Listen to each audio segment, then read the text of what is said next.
सुना प्रेमिक पई खुशी खबर बाहाघर पई सुना किणिबाकू चाहुचंती तेबे तुरंत जाई किणी आनंतु।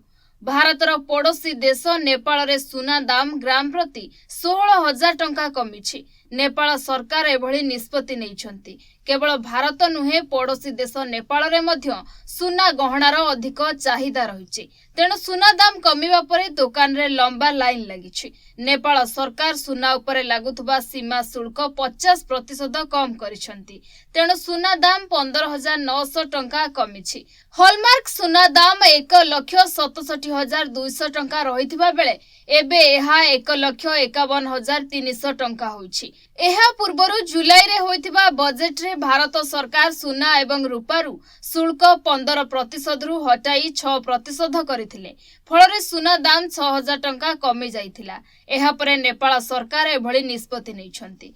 भारत सरकार सुना और रूपारू सीमा शुल्क छाड़ हेबा परे 10 ग्राम प्रति 3,500 रु 4,000 कम दाम रे किणी पारिथिले। 22 कैरेट सुना दाम 10 ग्राम प्रति 67,500 रु कमी एबे 64,000 होइथिला। एहा पूर्वरु सुना रे सीमा शुल्क 15% रहिथिला, जहा बजेट उपस्थापन हेबा परे एहा 6% छाड़ होइथिला।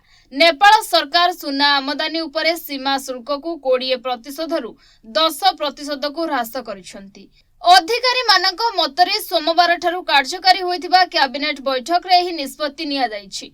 एहा पूर्वरु भारत सुना और रूपा उपरे सीमा शुल्क को 15% रु 6% को ह्रास करिथिला।